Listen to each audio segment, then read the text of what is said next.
Of all the Trump children, Barron is arguably the most low-key. As the youngest, born in 2006, he mostly stays out of the spotlight. However, as he grows up and gets noticeably taller, almost towering over his famous parents, it's becoming more difficult for Barron to remain in the background. As the only child President Trump shares with his current wife, he's clearly the apple of his mother's eye, with Melania telling the Palm Beach Daily News back in 2006, following her very first Mother's Day, "The love, it's unconditional love." Melania described being a new mom as wonderful, explaining, quote, "It's a miracle almost, I could say, that two people can create. It's very, very special." With Barron growing into a young man, though, he's making a name for himself in his own right, too. As his mother told the Palm Beach Daily News, Barron wasn't just an easy pregnancy for her, but once he arrived, he was a dream come true. Melania described little Barron as a very happy baby. He's a very, very calm baby. He doesn't cry a lot. He's up throughout the day and has a good appetite. He's very curious. He wants to see what's going on, and he loves company. Hello, everybody, and welcome to the GingerTalks podcast. My name is Ginger Snaps, and joining me, as always, is the fabulous Druid Knowledge. Druid, how you doing, my dude? It's a fabulous day here across the Atlantic. So much to celebrate today. We're back for, in terms of sequencing, I don't know where this is going to land, but this is the second recording of the second season. Mm-hmm. There's all kinds of exciting things happening, and I'm ready to go. All the stars are here tonight. Yeah. Just very excited. Just for the community to meet everyone and just really get to grips with how we're moseying on down here at GingerTalks HQ. It's insane. At this point, everybody should know and should have seen that we've got the website up, the merch up, a couple other things up and running, and I'm just super excited. Like, things are going so well, and I can't complain. And I'm really excited because one of our guests today is someone I've wanted on the podcast since we started this. And that would be the wonderful LushIsLou. Hi, Lou. Hello. I'm surprised you didn't say hello with "Bing Bong, fuck your life." I mean, I figure we'll ease into the Bing Bongs because they're happening. They're going to happen. There's no easing you into anything. You just boom. Hello, I'm Lou. That's fair. That's fair. The circle takes the square. Yeah. It's LushIsLou. Yep. Hello, everyone. You also, LushIsLou, bringer of chaos. Yes. Hello. Yes. We fully endorse that here. As anyone in their GingerTalks t-shirt and hat right now will know, this is the call of Cthulhu has been answered by way of freeform talk that lasts for way too long. Facts. Absolute facts. So I would be remiss to not bring attention to the other surprise that we have in store for you guys today. Druid, you want to take it from here? Yeah, so today we have a friend of mine in the room with me. And here's where I edit in a applause sound, because I know you've been waiting for him, community. It's friend of the podcast, Dr. Agon 286. Don't search for him because the FBI are on his case and he's had to private everything. This is a man here that is sitting in front of me, the first guest on the podcast that has ever been in the room simultaneously with us. So there's something to be admired straight away. Dr. Agon 286, hello. How you doing? Well, I've already gone through that bit, so I can already editing that out. Yeah, I have a feeling, guys, don't get too used to hearing the voice of Dr. Agon. So people, longtime listeners of the podcast and watchers of my stream know that there's stuff that gets left on the cutting room floor. I start recording early and I keep recording even after we wrap. So there's fun little things that we edit out and, just great moments from before and after. And Dr. Agon is one of very few words, but they're great when he speaks. I try my best. What I'll say about Dr. Agon is that if he brings any spice or seasoning or flavor to the talk right now, he has possibly the most if there was an Oscar category for an award-winning laugh, this guy would have it. He has. Look, there he goes. There he goes. He has the laugh of a fucking cartoon bear from like the early Disney era. So just picture Dr. Agon is like a fucking. His esophagus is just shaped like Baloo. You hear that? There's the fucking magic. Oh shit! You keep laughing out there, Dr. Agon. Dr. Agon, PhD in Dragonology. God damn it! And whereas if Lou does not have a PhD in anything besides being a lush. It's facts. Facts. Yeah. So 100%. yeah, we've got. I earned my name. I did not choose it. It was bestowed upon me. It's good to see that we have two people here with fictitious college courses just to lecture us through the next couple of hours. Right. Dragonology and being a lush. I have a feeling, Ginger, that these two are going to get on like a house on fire. Probably. So I guess, Lou, so some of the kids who listen to the podcast know who you are, but there's quite a few who don't know who you are. Oh no. So Lou, do you remember how we met? Holy shit. I know, I'm making you go way back. I want to say it was through Fatal? It was through David. We ended up playing Phasmo, I think, with David. Oh crap. It was back then. Oh, wow. And then we didn't start talking much, except I was, talking to Fatal. And the first time we played games was through Fatal. That's what it is. Yep. I mean, you know what I'm saying? Intentionally planned. Right. And oh, wow. So when you started streaming regularly, that's back when I was working from home at the end of my concussion. So wow. allowing all those caps locks with automod and stuff, I was still in throes of concussion brain, and I kept playing sound alerts to make you nearly piss yourself before I was going into meetings.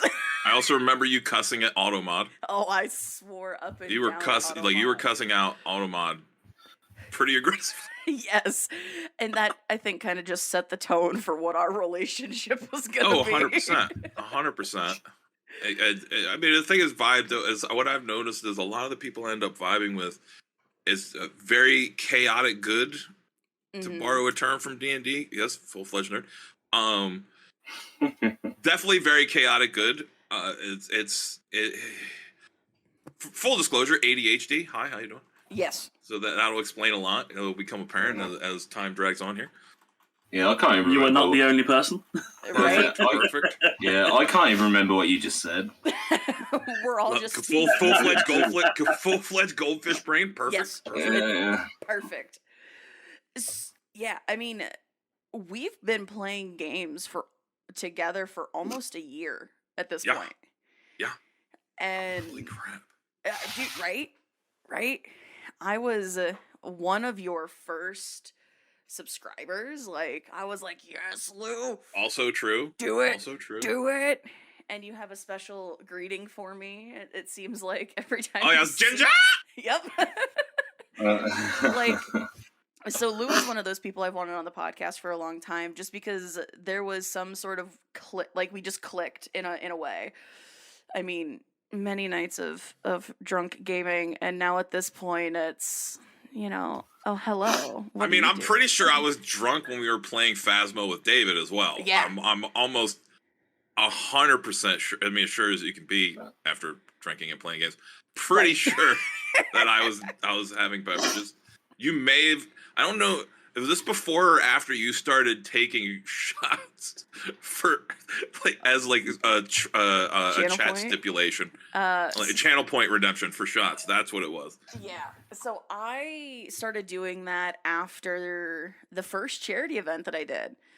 Because I recall the final stream of that was a 12-hour stream, and I had one of those little 10 packs of Fireball shots. And for every $100 donated, I was doing one of those shots, and I ran out of shots, so I was drinking other liquor that I had in my room. And I mean, is it really gaming without drinking? To be fair, so I mean, facts. I mean, that's fair. That's fair. Yeah. Is it really getting up? Is it really getting up in the morning without drinking? I mean, you're talking to somebody who bartended for 10 years, so I'm going to say no. Yeah. He gets up at 7 p.m. He gets a load on, and that's the only way you can fucking listen to the customers in that trade. I mean, you ask any bartender, that's 100% true. That's 100% true. it definitely is. Yeah. I mean, yeah. Just ask Moses, like. Have another. That's a very nice Moses was a drunk joke. I love that. Well, have another fucking duff, Homer. Oh, God. And then it's like, and then he's like, hey, I fucking hate my life. I'm all the bartender, voiced by Hank Azaria. I do so many fucking accents now. Oh, Half of them I'm not allowed to do anymore, but I can still do Moses like. Yeah, Moses supposes the 10 Commandments. Get Barney Gumble a fucking duff. oh my shit. God. Oh, that went into, I've done this impression before on the podcast. Mr. Orange from Reservoir Dogs. I'm fucking dying here! Yeah. Harvey Keitel, like, he's not a cop, he's I'm fucking dying here! Sorry, that was my moment. Carry on. You're good. No, chaos is always. If I'm there, chaos is welcome. I will never. No, but here's the thing: Ginger's so fucking official now. She's making that money. Everything's tax deductible. She's not drinking on stream like that no more. Now, false. I was going to do BS. She's doing it in secret. Somebody call Ginger's mom and tell her to pick her up. Listen, she's a little drunk. She's a little drunk behind the ice skating ring right now. No, nobody sees what's in this talking about 34-ounce hydro flask. It's fine. Yeah. All right, gamers, hydro flask. Hey, you can't stick a fucking duff in there. Well, Hank Azaria just like shined up like a dog in the corner, just trying to do voices, and like he like stopped doing the Pakistani voice. Hank Azaria, for fuck's sake. Stop wearing a turban, Mystery Men, with Ben Stiller. Oh, I'm familiar. I know. Yeah, Ruffalo. I've seen it. No, I don't think I've seen it. He wears a turban in that movie the whole way through. Turban, British accent, but Blue Haraja, I believe was his name. Oh. I mean, you know. Dude, I'm sorry. Okay, so here's what you're gonna find out. I have so many. I know shit that no one should know. I know stuff that no one should know. No one should remember that. Endless no pop one should culture remember references. Lush's IMDb, and at the moment he's a strong 8.5 on IMDb, and it's certified fresh. Oh shit! Rotten Tomatoes. Damn. Yeah. No. Finally, Is that the critic score, or is that no? Well, finally, in the case of LushIsLou, finally the critics and the audience fucking agree. Oh damn! Hey. Yeah. That bucket of popcorn isn't spilling over here. Although I hear he likes chaos, but the audience is fucking love chaos. Bonnie's asleep. See. All right, that's the end of that. What you don't understand is I end up on IMDb or Rotten Tomatoes at least once per podcast. You'll hear just me typing in the background, and it's because I'm opening up Google or IMDb or Rotten Tomatoes because somehow I end up talking shit about some celebrity. I mean, honestly, I'm on IMDb daily. Daily. Not surprised. I can't. I don't.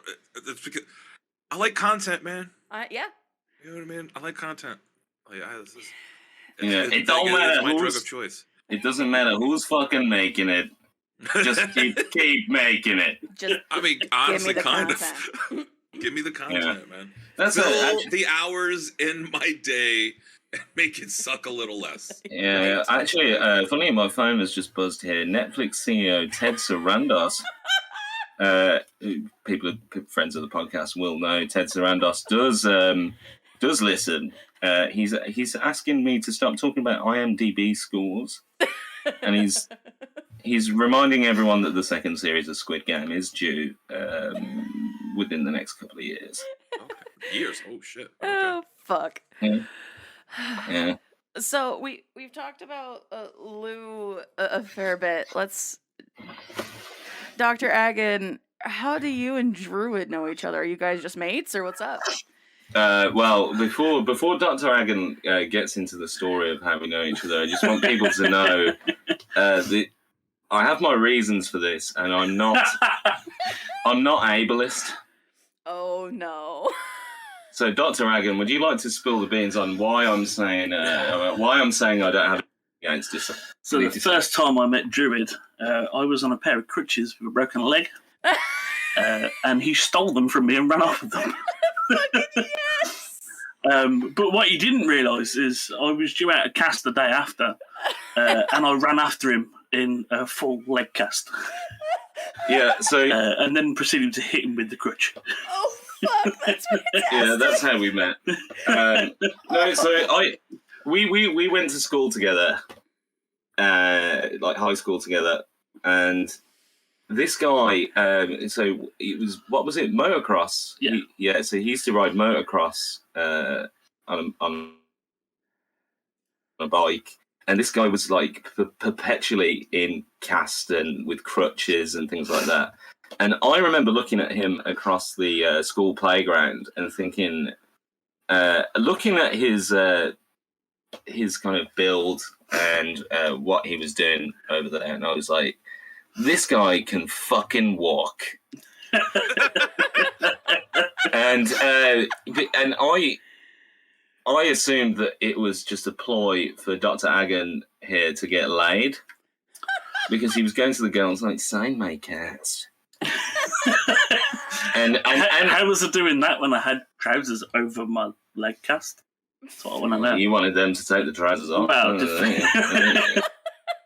but here, like, you know, the part of this story that really vindicates me is the fact that I stole the crutches from him, and he proceeded to run after me. Full speed. I didn't expect to be caught. I'm not the most, physically able people. Despite my slight frame, I lack the speed. I'm like a badly made paper aeroplane that falls just before it hits the back of the head of the teacher. But so it's easy to say, Dr. Agon, we didn't start on the best of footing. We did not know. Literally. Sorry. Literally. Yeah. Well, yeah, but like Dr. Agon was lying about not being on the best of footing as far as I was concerned. So I stole his crutches. He proceeded to run after me and hit me with them. How many years ago was that, would you say? Oh, that's got to be good 15 years ago. I was going to say, if it was high school, it would be minimum 15 years. Minimum. I'd We don't be need at to least talk about how long 13, ago high school was. Shh, Yeah. that's fine. We'll get you your glasses and your dentures here in a few minutes. High school never ends. I love you, Lou. Lou, the first time I meet you, you're going to punch me. I mean, no, Oh, but No, just steal his crutches. It's the bedrock of any good friendship. The first face-to-face guest we've had. Then obviously, so we went from there. How did it go from there? So I was a mate's gig, and Mike was there as well. Druid. Sorry, yeah. You've already told us your name, dude. Yeah. Hi, Michael Ball here. If you want to find me on Facebook, don't. Good luck. It's fucking horrible. Yeah, Druid Knowledge on Twitter. DM me. I will give you free counselling sessions via video link. Don't expect to be helped. So yeah. Sorry, Doctor. So yeah, we were at the same gig, and we just got talking about music, and it turned out that me and Mike had pretty much the same taste in music. Mike invited me back to his house after this gig, and we've been friends ever since. Yeah, it was a real trip, actually. The guy, like, we never saw eye to eye, actually. This is actually after high school. This must only be about, what? 6 years ago? 7 years ago? Yeah. So of the 15 years that we've known each other, we've actually only been amicable for six of those years. So, like, that's not quite winning the majority yet, but many years to come of friendship, I'm sure. But you never, the shock in the morning, because it looked like much alcohol and some other substances were enjoyed that evening. And the absolute, so adjacent to my bed, the very bed I'm sitting on now, and is a sofa, the very sofa that Dr. Agon is sitting on now. I remember waking up 7 a.m, feeling very groggy from a night of partying a little bit too hard, and looking over and seeing, Dr. Agon, I'm going to doctor you, Alex. Oh, How do you like them apples? How do you like them apples, you fucking Doesn't bother me. doxing prick? Yeah, and he lives around the corner. He lives around the corner from me, so I'll DM you his address if you want to beat him the fuck up. Mike, that's not my real name. My government name. The shock of waking up that morning feeling groggy-eyed to see Dr. Agon with his trousers slightly below where they should be, to the sight of his hairy ass crack, as he snoozed on the sofa adjacent to my bed, and just thinking, hey, life moves in mysterious ways. Oh, my God. I mean, I did wake up and look over and saw Druid in the bed and thought, what am I doing here? Yeah, don't worry, I turned over to him and nothing happened. So there's that story. Do you know what? Like, I knew that we were going to get around to telling the story of me stealing this guy's crutches. And I was like sincerely like dreading I can almost see my approval rating going down on the RSS page. So the fact that he immediately chased you. Yeah. Lou, you're on my Christmas card list, man. Because it's like fucking vindicated, right? I was like, this guy's trying to get laid. And Dr. Agon, I want you to settle this right here, right now. Were you at that point in time trying to get laid? I wasn't trying, I was. Fair enough. Okay. Somehow the worst answer he could have given. Yeah. I mean, to be fair, if that is why you're wearing a cast, there's better places to wear a cast than taking one leg away from yourself. I mean, in all fairness, I did still have a broken leg, but Yeah, but it wasn't broken enough to not get it over, was it? Get that leg over. I was gonna say it wasn't broken enough to not do sprints. Yeah. Yeah, imagine the disappointment at high school. Hormones are raging. You're very sexually charged at that age, and then you meet the hot boy, Dr. Agon. I'm exaggerating there. And he's just thank you. And he's like he gives you like 2 to 3 minutes of giving it good around the back, and then immediately proceeds to roll over and say, "It's your turn." Okay, all right. That's Dr. Agon in a nutshell. Oh, fuck. I love this. I love all of this. Lou, I'm so sorry that this kind of episode has fallen upon you. Oh no, honestly, I feel ready. I feel at home. Yeah. That's the main thing. This is my brand of chaos where it's good. Here's the thing. I feel that we deal in abstract chaos so often that I almost feel ashamed that the listeners and yourselves have to hear that I was dialing out some real life chaos. But let's be honest, Dr. Agon, supposedly getting laid because he's wearing a cast. The jury's out on that one. It's such a move. It's like the guy that wears the hat backwards on recess. Like, that's what he'd be doing when he was older. Is like TJ? What's his name? You know what I mean, though? That kind of like skullduggery. Yeah. but like brought into that kind of hormonal adult setting that's just like so 2004, but not cool now. The Stifler effect, I like to call it. Oh wow, okay. You know, Sean William Scott, more like Sean William, not anymore, dude. Dude, no joke. That was Yeah. Hey, have you gone back? I mean, to be fair, he did movies? get extremely typecast. Yes. Like he was basically just the same guy in pretty much every movie. Yo, but do you know? Personally, I think the person that's Sean William Scott, the person that's like responsible for Sean William Scott being typecast is his barber, because he looks like a kid that that you've got to have fucking YouTube on to let the barber touch his head. To be fair, I can only remember him in 2 films. I can see that, and that was American Pie and the thing he did with Paul Rudd. Right, well, you asleep for the 90s. What's that? And this is where my stupid brain comes in. I was gonna say Bulletproof Monk. I was gonna say I'm going to IMDb early in the Bulletproof Monk. Yeah, am I the only one that remembers that? The name of that just sounds ridiculous. No, I can see the ad on the side of a bus right now. Dude, like somehow Chow Yun-Fat was in that, and I don't know. Holy shit. Yeah.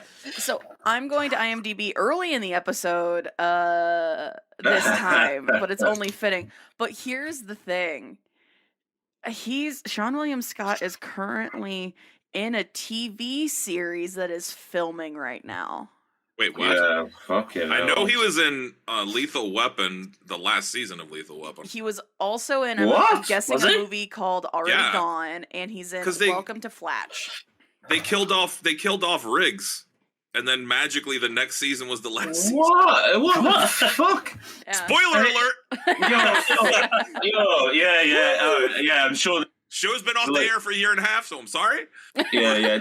Tom Holland's at home breathing real easy right now that you let bag. fucking Riggs. They killed off Riggs, and then kill off Riggs. Like, what but then have the audacity to bring in Sean William Scott to replace Riggs. You fucking racist bastards. He was in 15 episodes of Lethal Weapon playing Wesley Cole, and then he was in a film in 2019 called Already Gone, and then Welcome to Flatch is a TV series that's currently filming, and he plays a dude named Father Joe. And then in 2020... Oh my dear, no. And in 2022, you can see him sitting in an Oklahoma bus station waiting for a fucking Greyhound. Yeah. And he's just like looking at pictures of Alison Hannigan, just wishing he'd tapped that. Wait a minute. Okay. The synopsis of this new comedy that he's in, a documentary crew who go to a small town to study young adults and their current concerns. That's the sentence. It's so horribly written. Their focus that's the sentence. Is the daily lives of cousins Kelly and Shrub Mallet and their idiosyncratic Shrub? Shrub. The person's name is Shrub. Hey, my name is Shrub. I've not got a lot to say, but I grow on you. I guess there was somebody already named Bush. Like what? Yeah. There's You thought old W. Bush was bad. Wait till you meet J. Shrubs. Series premiere. Oh my god! Imagine if they were nice name. Oh my god! The Shrub. Hi, Shrub Bush. Nice to meet you. Like what the? Well, that's actually like a gag in GTA Vice City. Is that the politician in that game that appears on all the ads? His name is Shrub, and I'm pretty sure that must be a reference to the Bush family. It's gotta be. Yeah. So, Barbara Shrub. I put the link to the IMDb page for this TV series in the resources channel. Yep. It premieres Thursday, March 17th, 2022. Yeah. So fucking. Oh my god, that's soon. What the? Yeah. Yeah. Set your Hulu to stun. Oh my god. You mentioned Bulletproof Monk, and actually, there's an interesting trope in Hollywood at that time. Like, and I'm gonna give it the name of the post-rush hour effect, where all these like fucking kung fu comedies and Bulletproof Monk, even though it seems like it would be the most ridiculous premise in the world, actually eclipsed by Jackie Chan himself appearing in that movie, The Fucking Tuxedo. Yes. Oh yeah, and you know, and the only thing I remember about the Tuxedo, apart from the fact that it has possibly the worst premise in the world, in that he's got like a fucking cybernetic tuxedo, whatever the fuck it is that in the opening credits for the Jackie Chan film, The Tuxedo, and people can go on to their favorite streaming service if they want to verify this, within the first 5 minutes of that film, during the opening credits, it's got someone pissing into a river. Yeah. And like that is, but here's the thing, that is the only thing I remember about that movie. That's how good it was. So yeah. That was one of those movies that I had, one of those few movies that I had. So I watched it 1.5 million times, and it got to a point where I watched it so much that the DVD was scratched, and so I got to a certain point in the movie I had to skip an entire chapter or else it wouldn't keep playing. I watched that movie, Pirates of the Caribbean. What else? So hold on a second. We're now constantly putting your binge. Okay. It's like, hold on, pause. So we're putting it in your binge, in your binge list. We're putting Tuxedo with Pirates of the Caribbean. So no, this is childhood binge because I didn't have cable or satellite. Oh, yo, I can I just say something here that I think is, I'm going to hear an audible gasp for this. Oh shit. I have never been able to sit through the fucking Pirates of the Caribbean, any of them. I've never watched any of them. Because, I mean, I'm not gonna side just because. I mean, I'm assuming it's because Johnny Depp. No. Okay, do you know what? He can be very polarizing. It's the only reason I say. No, it's not. Do you know? There's a few films I like. Fear and Loathing in Las Vegas. I mean, brilliant film, of course. And you know, he has the odd project here and there that I think are interesting. No, there was just something about the big fucking swashbuckling spectacle of it all. I guess I've never been a pirate guy. Assassin's Creed, is it Black Pearl? Black Flag. Yeah. Black Flag. Oh no, Black Pearl is. Black Pearl's the ship. Black Pearl's like Pirates of the Caribbean. Yeah. Sounds like a pretty fucking mega strain of weed to me.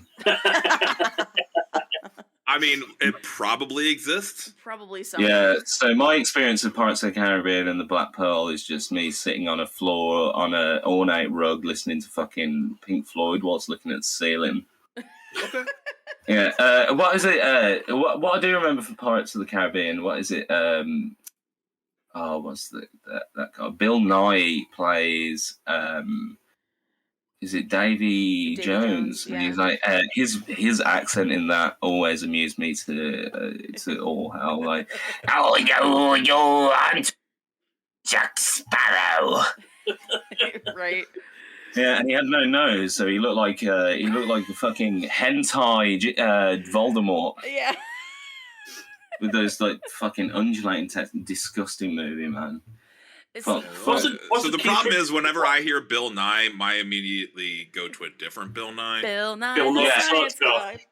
Yeah. So when I hear Bill Nye, there's only one Bill Nye in my brain. Right? Yeah, well, yeah, because it's Bill Nye spelled Nighy, and he just appears in romantic comedy films over here, where he's like, you know, he plays the elder statesman. He's like, oh, so you guys are in love, aren't you? And then inexplicably, wasn't he also in Fuzz? Yeah, he was in Shaun of the Dead. He plays Shaun's dad. Yes. Yeah, he was in Hot Fuzz. He was one of the. Was he? Yeah, he was one of the. Because he was giving him too much. Because he was giving him so much crap for being too good at policing. Oh yeah, he is. He's right at the start of the movie. Fucking love Hot Fuzz, man. Oh, it's priceless. You know, that 2 minutes that he goes like, you're just too good at your You're just too job. good. Right. That's his like finest You're term. making us all look bad. You're just making us all look bad, Nicholas Angel. Fucking the impression episode is like well in swing. I think this is because someone's in the room with me, so I'm like I'm like really bouncing off the energy. And Dr. Agon has not been able to get a fucking word in. or should I say fucking Alex Berrigan? Search him up on Facebook.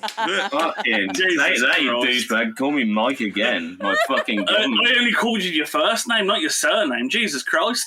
Alex Berrigan, everyone. His is 555272. Call him up. Call him up. It's a good sex line. Dr. Agon, he'll get you all sorted out. Only if he's got crutches, though. Yeah.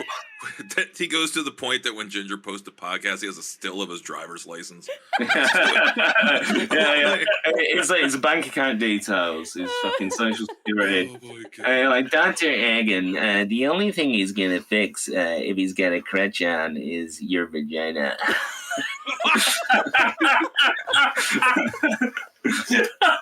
And that'll be middling at best, girls. You know what I mean? Oh my God. They'll be middling at best. Oh my God. That's like that sounds like a effeminate Trump. Yeah. How about we build the border wall out of yarn? Okay, let's knit our way. Huge. Let's knit our way to a better America. Oh my God! So it's female Donald Trump from the Valley. Got it. Right. If I had a crochet for every time I heard that'd probably be the best. Okay.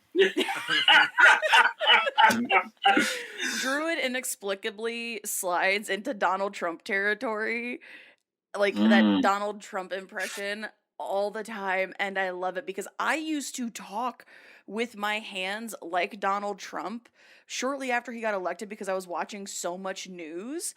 And now I'm like, no, sit on your hand. Like I broke the habit, but I realized I was also making fun of him so much and talking with his inflection that I just had to like stop. I was like, oh no. Yeah, he was everywhere. I never understood how he got elected. Like, yeah, well, neither can anyone else. No, none of us can. No one's more surprised than Ivanka. Fucking right. Yeah. She didn't even want to elect me to be her husband. These tiny baby hands just can't satisfy my wife. But you know the movie Labyrinth. You know the movie Labyrinth. Yes. With David Bowie. You know how he plays with that glass ball, and it's obviously someone else's hands doing it. I would love if it's like Barron is under there, just like fucking moving his hands, and he's like on CNN. He's like, we gotta build a border wall. He's like, Barron, move your hands up, for fuck's sake. like every time he's in his private jet, like Barron's got to pretend he's Trump's hands and feed him his fucking bucket of chicken. He's like, now a little closer to Daddy, Barron. Oh my. Okay. Now that just got weird. Weirder than you've already ever been. Barron, Daddy's in private browsing mode. You know what to do. Okay? Daddy's browsing incognito. Yeah. You know when that little mask of Zorro is in the top corner of Daddy's phone, you know what to do. Okay? Oh no! He only speaks pop culture stuff. He doesn't know the real term for anything. Like cafefe? Like what? What? Oh my God! You know what? Hey, Barron, that's Stormy Daniels. That's Daddy's friend on the computer. Jesus. oh, damn. Listen, it's been a rough day for most of us. We're getting a little spicier than normal. Oh, but yeah. I'm fucking here for it. Yeah. Well, as I say, I've started this new job, and I am in the vicinity now. So for those at home, I work now with the permanently expelled children. I teach people that have been deemed inapplicable for mainstream schooling. So expect me to be in overdrive now because I hear expletives in every minute of my day, and it is rubbing off on me, and I've become a vulgar fucking person. This is just a less filtered Druid. Okay. And, Yeah. You know, this is the Druid that I'm used to talking to, like, privately off podcast recordings, off stream. Like, this is just what I'm used to. And now that the charity event is done, I'm back to I'm not trying to impress anybody. Fuck you when this is the most important time to be trying to impress people. Yeah. You know, and let's not lie here. I mean, we're trying to become a little bit more legitimate with the podcast at the moment. And really, you know, 0 minutes of... I say this so often, Lou, that it's almost true. 0 minutes of usable content. If that's not something we put on the merch at some point, we're doing it wrong.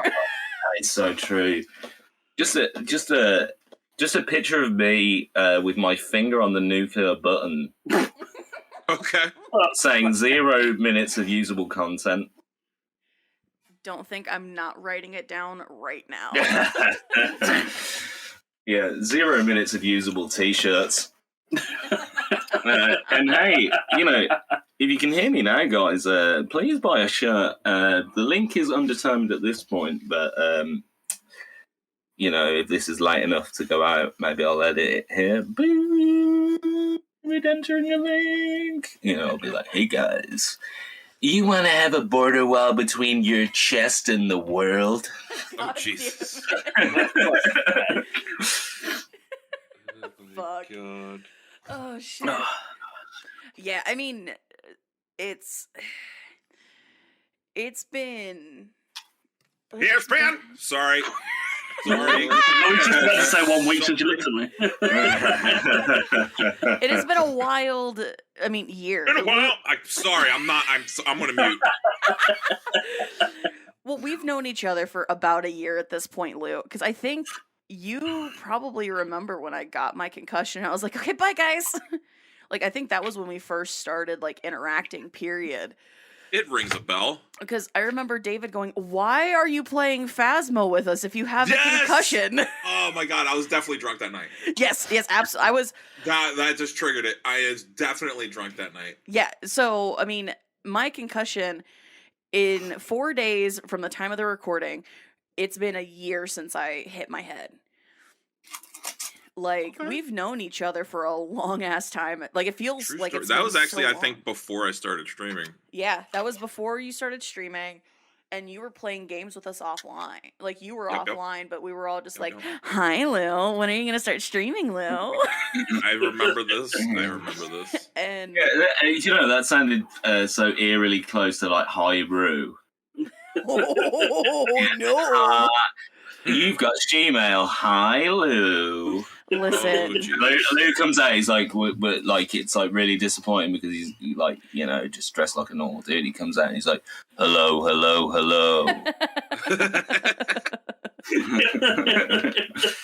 Well, so Lou, and that's the episode title. Lou Paul's Drag Race. Yes. I'm okay with it. My birthday was this last weekend, and so I went out and saw some of my drag friends that I haven't seen in like 6 to 8 months. And walking back into the bar around all of my drag friends, and they're just like, holy fuck, where have you been? And I'm like, hi. Because and after the charity drive, it's like that fucking scene from A Star Is Born. And they're like, you got it, honey. No, for real. So I went to a comedy show that night, and I saw all my stand-up comedy friends that I haven't seen in almost 2 years. I saw dudes that I used to work with back when I was still married. So it's been I haven't seen these people in 4 or 5 years at this point. And I'm seeing all these people. I'm like, so what are you doing now? And I'm like, well, you know, I work for, you know, my friend, and I do this, this, and this, and I'm a streamer. And they're like, oh yeah, how's stream going? And I'm like, well, in a year, I've helped raise $25,000 for charity, and everybody's just like, what? Because they're used to me at work, like, I just sold a router with protection. Let's go. And, you know, the sales dude, bro, kind of thing. Yeah, and they get wrapped in a condom out the back of the car. But then, like, or they saw me on stage doing stand-up, which I just was not funny at. Shocker. And they're like, wait, you're streaming? Are you an influencer? And I'm like, don't you say those fucking words to me. I refuse to be an influencer. And then I go to the drag bar and it's the same thing. And I'm like, would you fuckers leave me alone? This is why I sequester in my home. Go away. Yo, there's a stand-up tour here, Under the Influence with Ginger Snap 67. Oh my god. Ginger writes that down. Yeah, and she's like, yeah. And no one can relate to any of the jokes because she's like, when I'm in chat, oh my god, it's so chaotic. Well, the one time I did do an open mic in the last 2 years, I decided last minute to go up, and the dude who was hosting, I've known him since I started, and he's just like, I'll put you up here in a couple comics. And I was like, all right, bet, work. I had 5 minutes, and I had no material prepped. Like, oh shit, nothing. Like, we just found a new term for you to use when you're in front of your class. Right. I bet. Right. Well, yeah, rather explicitly, an open mic for me is just when I go to the bathroom. God damn it.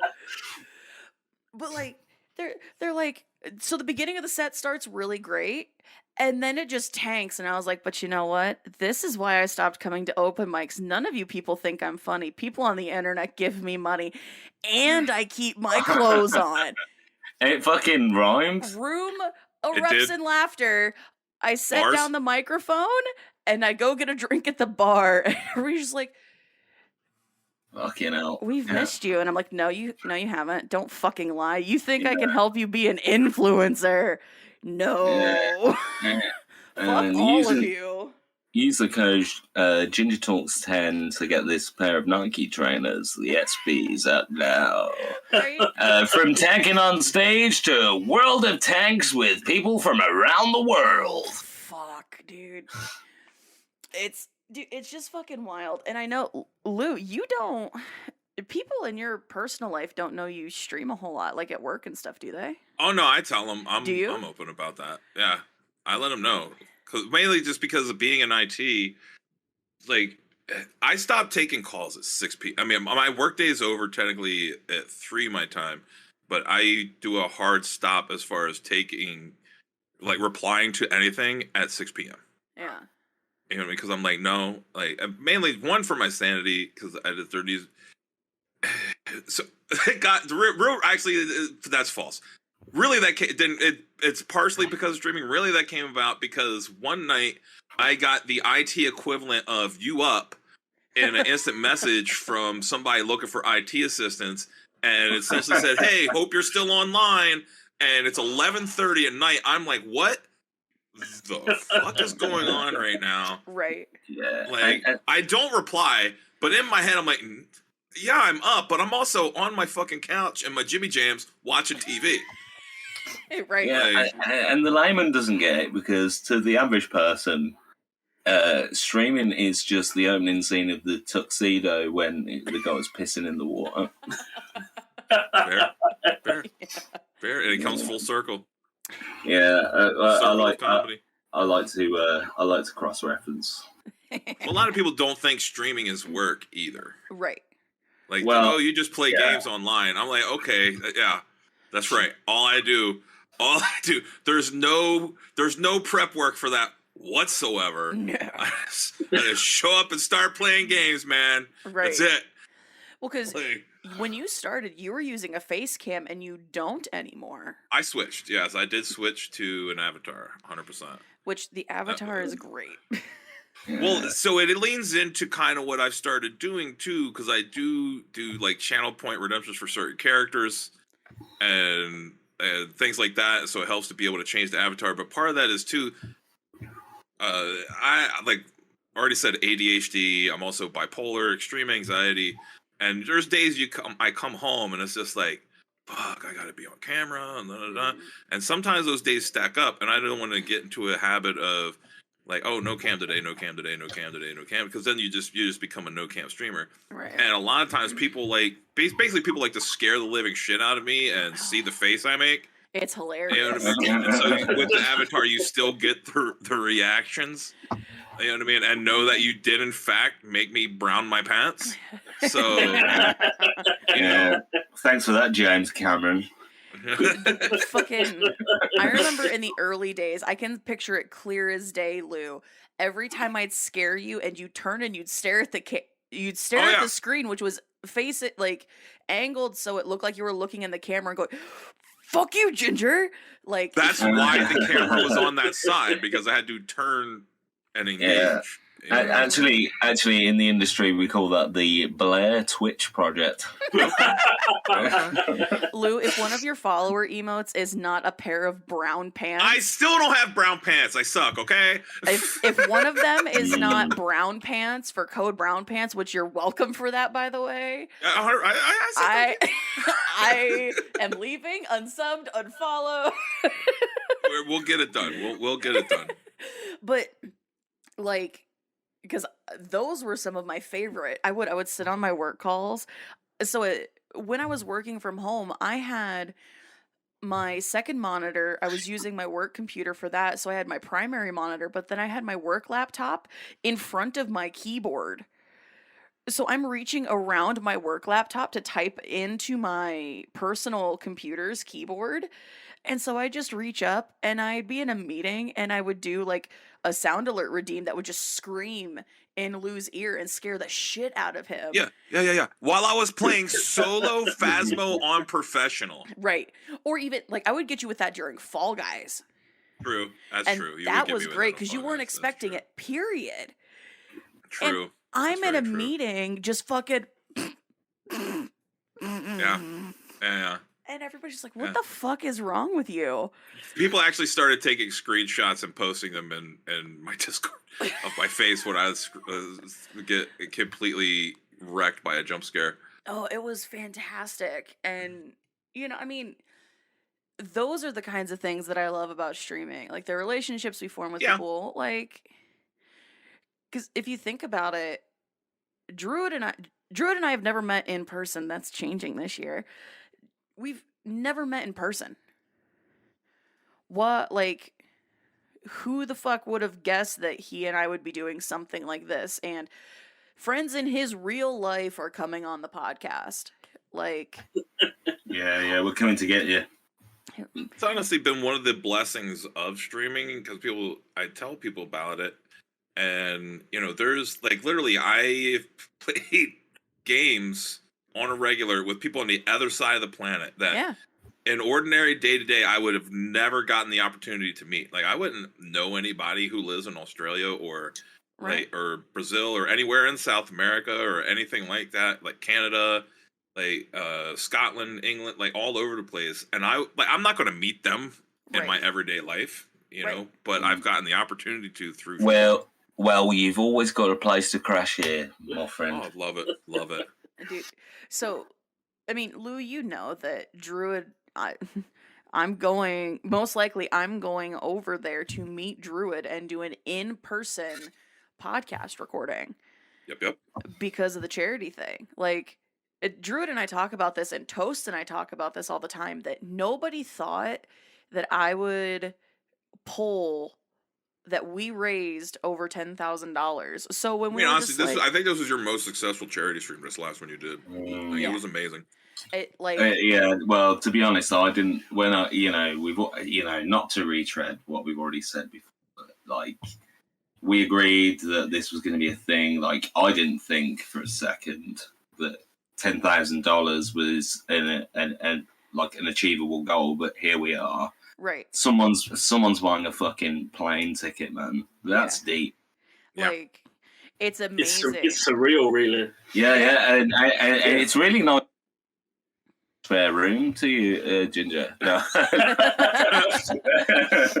Don't worry, I'll roll over and make sure that my pants are pulled up so you won't see a hairy ass. I was crack. gonna make that joke. I mean, if you want to be woken up at like 4 o'clock in the morning by a 2-year-old, then yeah, it's yours. Yeah, Dr. Agon, Father of the Year, Dr. Agon. Little Agon. Aww. I mean, like, it's fucking insane. And so, like, Lou, I am so happy that I can call you a friend, even if it's stream friend, whatever. I mean, like, we've reached out to each other a little bit, you know, when like. Oh, 100%. I mean, we're shit's friends. hit- I mean, yeah. I don't. Yeah, like we've had conversations on the side, and honestly, a lot of the people I play, like, I'm not going to continue to play games with people like I Right. don't generally enjoy spending time with, and Right. yeah, that's what I do. Like a majority of the games I play are multiplayer with people. They're group games, and mainly because the games I like to play by myself, they're the more story driven games where you're playing a character and playing through a thing. But when I'm 9 times out of 10, I'm playing a game with people because I like to socialize. Yeah. You know what I mean? Stream has kind of become my social time. You know. Right. Yeah, especially like, you know, we met Ginger like kind of over the pandemic, Yeah. you know, and you know it kind of gets to the point, you know, considering really, you know, we had in the interaction kind of before I came into your stream, but it's funny how, you know, that kind of threshold between like community member that contributes to the stream, you know, does change and become that kind of deeper relationship. Yeah. You know, I find it bizarre. You know, I don't stream, you know, which I apparently love to tell people, especially. Like, apparently that like makes me like fucking cool. Like, I'm like, yeah, you try this cigarette. It's called the nut streaming cigarette. If you want to be in my gang, but like, losing my train of thought there. Yeah. That kind of that kind of threshold of like, you know, yeah, we did have that interaction beforehand, but then I kind of started popping up, and then somehow, like, someone that doesn't really actively participate in that community, like, all of a sudden, I'm here being a part of something where I just fucking talk shit to people for a couple of hours, like a couple of times a week. I mean, if we're honest, that's all streaming is playing games and talking shit. That's literally I mean, because of COVID and stuff like that, that's all you could do because you couldn't go out anywhere. So it's become a bigger thing because of that. Yeah. Absolutely. Oh, no doubt. I'd never been on Twitch prior to that. Yeah. In fact, it's just something I didn't really understand. Yeah. I get that. Well, yeah. That's one of the things, though. It's been, I think before COVID, it was very before COVID, it was kind of mystified and presented that way, where it's this big thing, and I don't feel like it was presented as something that's super accessible. And like before COVID, I'd never heard of Twitch.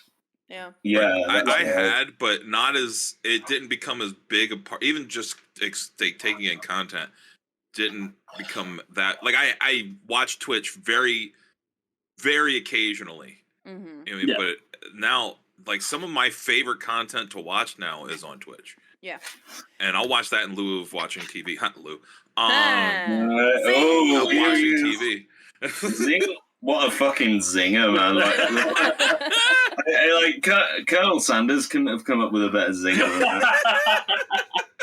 Right. Fucking yeah, like it's absolutely wild. Like fucking hell, I didn't understand the platform, and now, well, I still don't to an extent. Like if you know, the big streamers are still like this kind of bastion that I don't get. Mm-hmm. And you know, I've said this a few times, like privately and on the podcast. I don't get like the appeal of like not having that back and forth. And even if I were a creator in that sense, if I, you know, probably a lot easier to understand when the money's rolling. But like I like, even if I were a creator on Twitch, like, the part of it that would interested me as someone that watched and would interest me as a creator is that back and forth. Yeah, but if you go back like say 5 years ago, and you said, "Oh, you can make money from streaming you playing a game," people are going, "Oh no, you're mad." Yeah, that's true. And now it's a big thing. Shortly after my divorce, it's really funny. I found this bookmark forever ago, and it triggered a memory of a conversation I had with my brother shortly after my ex-wife and I separated. And I was sitting in a Starbucks just on the phone with my brother, like, I'm really thinking that I want to actually do this like YouTube thing. And he said, you might want to try out Twitch. And this dude that he and I both went to high school with was a Twitch streamer, was an affiliate, was making money, and that's like he had a dad that would help like pay some of his bills, but he was making enough money on Twitch to support himself for the most part. And like I've wanted to be a content creator for years. I wanted to have a YouTube channel for like a decade at this point. Like right now, I wanted, a channel. I wanted to do this. I wanted to do that. I wanted to create content, but I never just bit the bullet and did it, and I didn't have the money to spend on like a computer that could play games and all this kind of stuff. Like I didn't have it. Yeah. And won't even need it. Right. Well, and I didn't even realize it at the time. Yep. That I didn't need everything that I thought I needed. Granted, I've made so many improvements to my stream. It's a well-oiled machine now. Where I'm sitting right now and where I'm looking, I have 4 cameras within reach. Wow. Like, it's stupid. Fucking more than Cloverfield. Yeah. Sorry. And then to think, like, 7 years ago, Twitch just meant fucking stabbing a hooker. Right. Yeah. Right. Like, and it's one of those things where it's like, my family doesn't get it. Like some people in my personal life get it. My roommate sort of gets it, but sort of doesn't. And so like, I kind of got a friend to come around. Sorry, go on. Well, like my brother, when I was like, yo, I'm actually doing this, because he helped me set up my new mixer. And he's like, so what mic did you buy? And we're talking shop. And because he's been a music producer, he's been in bands forever. I mean, hell, I play his band's music on stream a lot of the time. He said, what mic did you buy? And you said, a little guy by the name of Druid and all. Yeah, and I don't come cheap. As Raid Shadow Legend. Too easy. Leave it alone. Ted Sarandos knows I don't come cheap. CEO of Netflix, Ted Sarandos. I'm here for you, buddy. Is that going to be the season's joke? Well, he's just texted me saying never to mention his name again. So I'm putting Ted Sarandos back in the box. All right. Fucking hate you. Fuck your Squid Games. Ted Sarandos, hope you fall off a glass panel after being told to move by a slightly ornery old Korean man. There we go. I see where you're coming from. When I just extremely dislike, because I don't always like to go to the hate, but even though it does go there, if I wish harm on somebody, usually I'll hit them with you know what? I hope you get an out-of-state traffic ticket and get summoned to court. Hi there, buddy. I don't like the way you drive. We don't accept that here in Oklahoma. I'm going to have to smack you with my billy club. And it's just Moses like swearing at people. Fucking Hank Azaria. I used to fucking be somebody. Oh my gosh. He's like, y'all tell that to a Poona has a Pima pedal on. He's like, I won't carry on that extended metaphor. Dude, this whole thing is just fucking wild, man. Like, it floors me every time I sit back and I think about like what it was like a year ago, 2 years ago. Like, I'm sorry, like even when we started this podcast in like October, right? Like shit has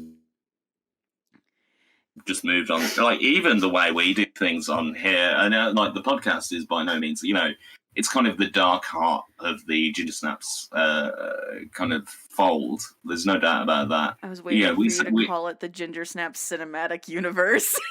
Don't the GSCU. Yes. Yeah. Pre-snap. Special Victims Unit. I mean, the GSCU Special Victims Unit. Some middle-aged guy with a bass guitar just got really excited. Listen, don't talk about my brother like that. It's fine. You know what I mean? Like that.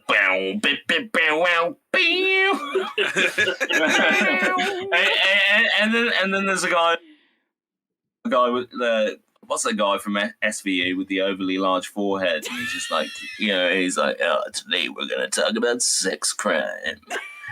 Fuck. I mean, if I remember, I'm pretty sure there's a few people there with some large. You know that guy with the steely fucking blue gaze, the guy that could have made you drink the Kool-Aid, the main guy. He had like a head like a thumb. And he looked like I don't know the name, but I am now now familiar with who you are speaking of. He could have easily been typecast Ginger, as. why aren't you on IMDb? I'm on IMDb right now.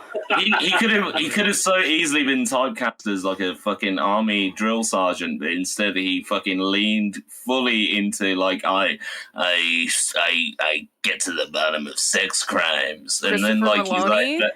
Yes, and he's like, but the joke's on you. I commit the sex crimes myself. I'm Christopher Maloney. I've got a thumb for a head and a steely fucking blue gaze that could make you jump off a building within a millisecond. 506 episodes of SVU, and there's still new episodes. Season 23, episode 12. There's still episodes and crossovers from shows that were canceled. It's ridiculous. Dude, it's like SVU. SVU has lived longer than the original series. What about the which one is it? Miami Law and Order? Is it Miami? Well, I think now you're talking about where the guy looks like fucking Elton John. It's CSI Miami. The guy looks like Elton John if he fell down the fucking stairs. Oh God! Those episodes where every line is delivered by either putting on or taking off sunglasses. Yes. Yeah, he looks like a red-headed fucking version of the Mad Magazine logo. The biggest thing I loved about it, though, was they were unafraid to make just the most ridiculous puns. Oh, like legitimately, you knew if they found a decapitated body, like looks like somebody lost their head. Right. You knew it was going to happen. You knew it was going to happen. Oh, fucking hell, God. Man. Well, I think this might be a good time to segue into one of our longer segments of the episodes, and do some listener questions. Oh shit! Yeah, and once again, the call to action that I give at every episode that every one of you fucking ignore. I don't know if it is simply a case that nobody gets this far into an episode of Ginger Talks. If you're listening to me now, well done for making it this far, because we've got over a calendar day of content now. Yes. So well done for making this far, but here's the call to action I make every time where in regards to listener questions. Send us fucking anything, please, because we love to talk shit for a long period of time. You might have noticed that's what we're doing here. Just fucking send it in. We'll talk about it. Literally. I literally just said the guy from CSI Miami looks like Elton John fell down the fucking stairs. It wasn't me talking shit about celebrities this time. Let the record show. Yeah. I mean, to be fair, Elton John looks like he fell down the stairs these days. You know? Yeah, he sounds like it as well. Yeah, and that. Can you feel the floor tonight? Oh, shit. Yeah. Elton, if you're listening, I know you are. Nothing right. He's like, no offense, man. And he's like, oh, yeah, I know, darling. It's all part of the art. Oh, my God. You know, like, you keep... Chugging along, Rocket Man. You are the right brothers of the fucking piano. So what was that? Sorry, Ginger, about listener questions? I have about 4 questions. 2 of them are joke questions, but they're going to get asked because that's what I do. Fine with it. Do you have any in your DMs, Druid? Not today. The listener questions have run dry. Not Dare they? The listener questions have run dry. Is that what's going on? God damn it. Hello, right, I'm torn. I'm all Listen, I know I owe you a song. Shut up. Yeah. Quite a reminder there. Shut up. I know. I see it on my whiteboard when I walk out of my room every day. Yeah. You choose to ignore it. Still not done. Shut up. Yeah, Everybody yeah. shut up. Nobody asked you. Shut up. It's fine. Truly disgraceful. The fact that it's on a whiteboard and she just fucking chooses to ignore it is... That's where, honestly, that's the only reason I chimed in. With a haven't you people ever heard of singing the goddamn song? No? Oh, well played. Well played. So, first question. So are we going with the one we always ask? Yes, we should always go with that question first. Drew, do you want to ask it or do you want me to lead off? No, you ask it so much better. Okay. So this question is a question that has been asked since probably the first podcast that we had a guest on. And so... In fact, it has. Can verify that. So, Lou and Dr. Agon, this... and take your time if you need a minute to think about it. Let us know. But what would be your mundane superpower? Mundane? So not flying, not telekinesis. So not like flying, teleportation, anything like that? Mundane stuff that's not like, I'm saving the day. It's like mildly inconvenient or a mild convenience, whatever, doing something nice for someone, whatever it is. It's like being able to watch the film Parasite without and still ignore the Oscar buzz. That's an interesting question. I think about this question frequently, and I think about like all these things where it's like, man, this would be fabulous, but it's like, no, I don't want that to be my mundane superpower. I don't. I would like to actually. I think about often how I would like to change my initial answer. To be honest, is this about you eating dishes? Yes. Yes. Funny enough, yes, Dr. Agon. Thank you. Oh my god. So Druid's answer was he would like to consume dirty dishes and then shit out clean dishes. Yeah. So it's like a fucking, shitting clean plates. Yeah, like a porcelain crap factory. Good enough to eat off of. What about if it's bone china, though? If it's bone china, then I'm going to have a real rough time. I would say mine would probably be eating vinyl and then storing the vinyl into myself and then being able to play the vinyl out of myself. Interesting. Yeah. So I'll be like iPod. Yeah. So he basically wants to be a car on Pimp My Ride. I was he wants to be an iPod. Yeah. He wants to be a human iPod. Yeah. He fucking. Where's his scroll wheel? Yeah. Well, what would be? What vinyl would you consume first? Oh. It would have to be all of Rush's back catalogue, wouldn't it? Rush's back catalogue. Yeah. There's no drugs involved in that answer. No. I want to listen to Rush even more in the shower. I haven't heard the flick of a lighter at all this recording. I don't know what you're talking about. I want to be able to play Rush records without my dad telling me to stop. That kind of goes along with your second answer to this question, Druid, of being able to hoover the floor. and not Yeah, taste any of it with your mouth. Oh wow. Yeah. Like fucking asbestos tongue. I mean, I don't know if you guys have the Teletubbies over there, but he was classed as Nunu. Nunu. Yeah. Oh, Nunu's ate all the ruddy tubby custard. And then Tom Holland's in the corner and he's ruining the Uncharted movie. He's like, I can't believe I've done this. Was I not meant to say that? And then I'm in the corner.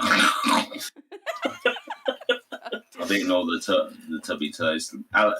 Fucking Dr. Agon in the corner just playing Rush air drumming. That sounds about right. Yeah, like he's fucking like he's playing Rock Band with himself. He's just wanking. Yeah. What about Fly by night. I just feel like mine are super practical. So we got it down to 2. they One can of be 2. super practical. Super practical. So the ability to manipulate traffic signals. Yes. Yes. Or because of recent events. That's like Professor Chaos from fucking South Park. Like, and I tell you, General Disarray, I'll make all the cars crash into each other. Shut up, Bitters. God damn it. Or the ability, or when you turn on, you turn the ignition to your car, and you have some kind of whatever error light comes on, just immediately know exactly why it's on. Oh yeah. Without just know. No, I know it. It just appears in my head, and I know exactly what it is. Yeah. So you without want any inspection whatsoever. Yeah. So back to the extended metaphor of the. Just thinking about Luke's car saga. The pimp my ride thing. You just want what's it? Mad Mike. He's just like. You're in the shop in Pimp My Ride exhibits, pretending he knows what the fuck day it is, and then and Mad Mike goes like, "We put the Microsoft paperclip in your car." Clippy, fuck that. Fuck you, Clippy. No, Clippy's fuck a you. Yeah. Get the fuck out of here, Clippy. Yeah, the fucking, the Navi of the fucking 90s, man, fucking ready to go, hey, listen. Instead, it's just like a guy, they do that cute sound where he, punches the screen with his little dude, I'm gonna tell you what, Navi has got me to rage quit Zelda before. I'm gonna tell you that right now. Bitch, shut the fuck up. Yeah. Hey, listen. Yeah, but that's what Clippy is. That sound. I can only imagine they sampled from Bill Gates, clinking a champagne glass, where Clippy, they have the sound where he knocks the fucking screen, and it sounds like glass. It's like, hey, listen, I can help with that. You and I both know Bill Gates has never clinked a champagne glass in his life. He pays somebody to follow him around with the bottle to fill up a glass, pour it in his mouth, and then throw the glass away and go get another one. Actually, that's my son, Baron. Okay. Well, see, I understand, Lou, what you're getting at, because you, sir, have had a car saga. I've had a car saga. I've had not as big of a saga, but I've also had a car saga. Yeah. Cars 2 really sucked, right? My Cars 3. Car 3. By the way, if anyone watches Twitch, you understand a Car 3's reference. Anyway. Yeah, sorry. Ginger just got it. And fuck off. Yeah, Dr. Agon is scratching his fucking arse, his hairy arse. So my car, as a result of my car saga, earned a nickname. My car will now forever be named Ecto, just like Ghostbusters. Because now when someone asks me, well, what was wrong with the car? I was like, it was battery, brakes, transmission, mechanical and electrical, rotors, suspension, struts, shocks, It just rattles on. And So basically, you needed a new car. Yes. Basically, it's a brand new car.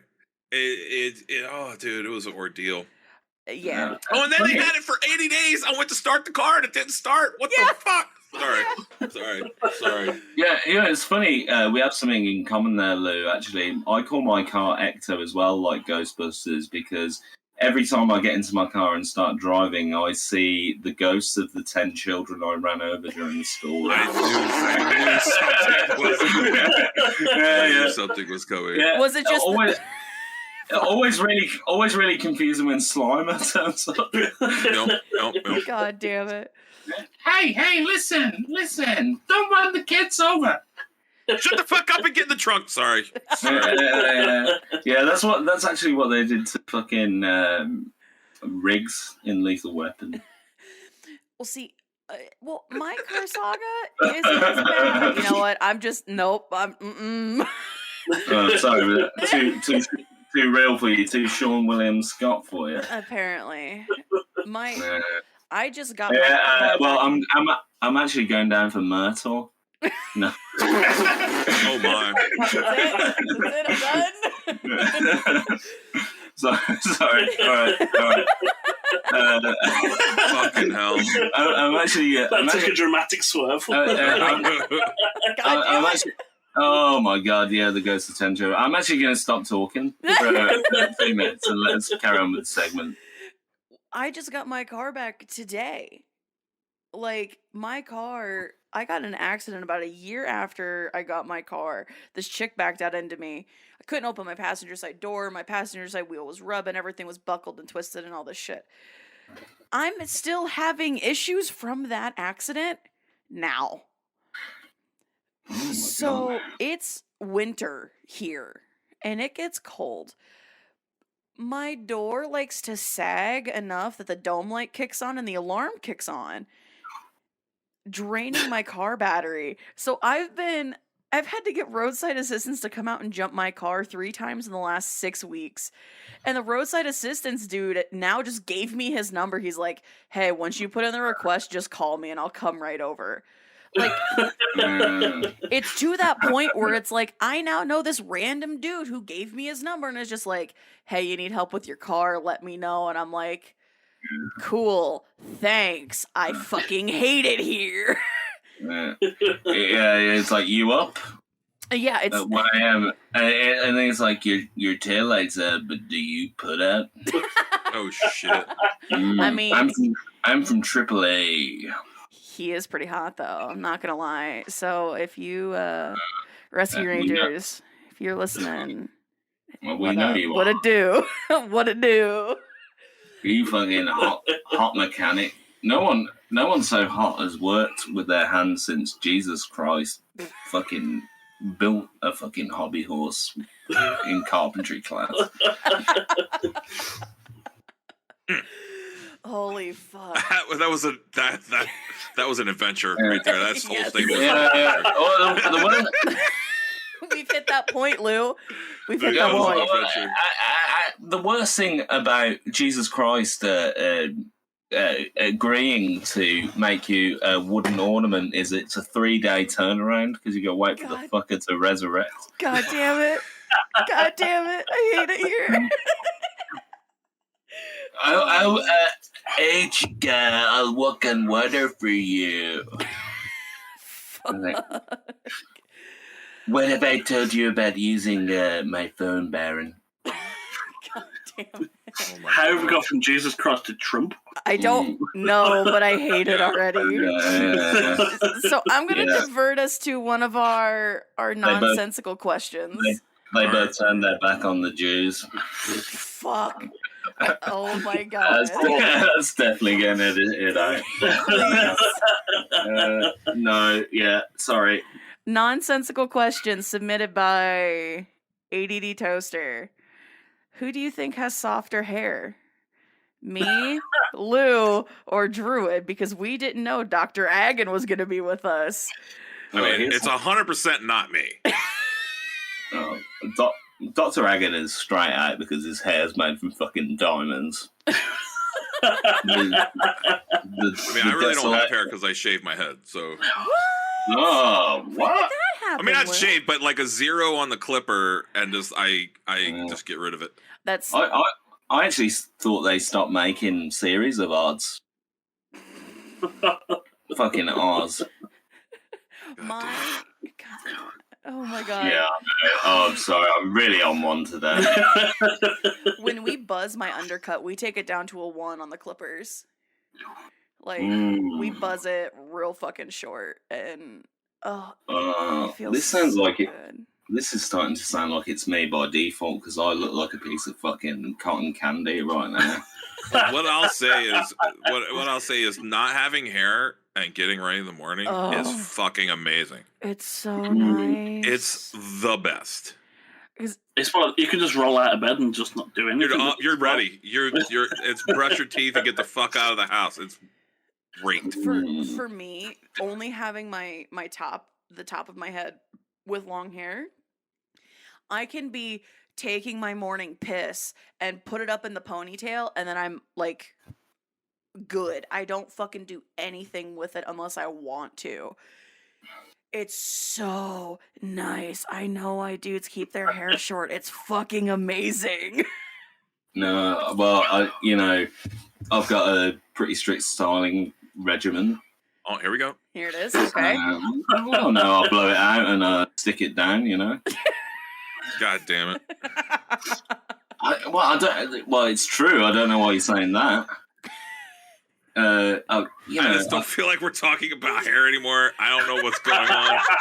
Don't worry, I'm not revealing anything. The collars and the cuffs.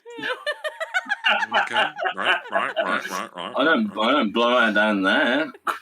I'm a fucking windsock. I'm not trying to get the fucking Wright brothers to land from their fucking coke binge in the sky.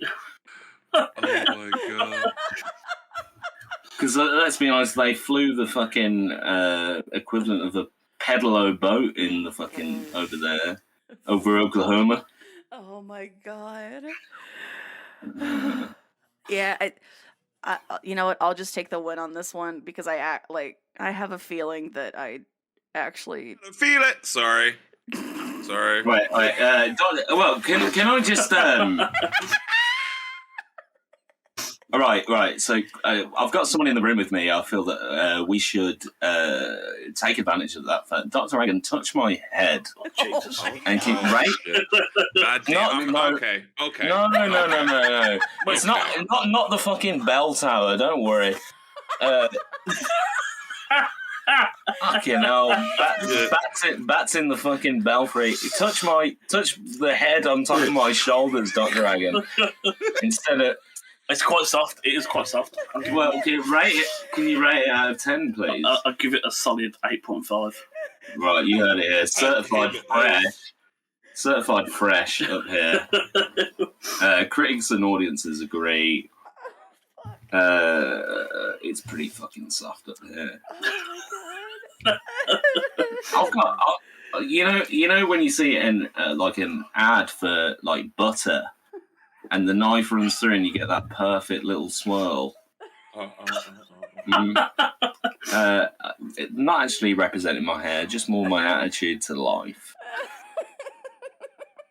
A hot knife through the hair of Druid knowledge, where the brain lives.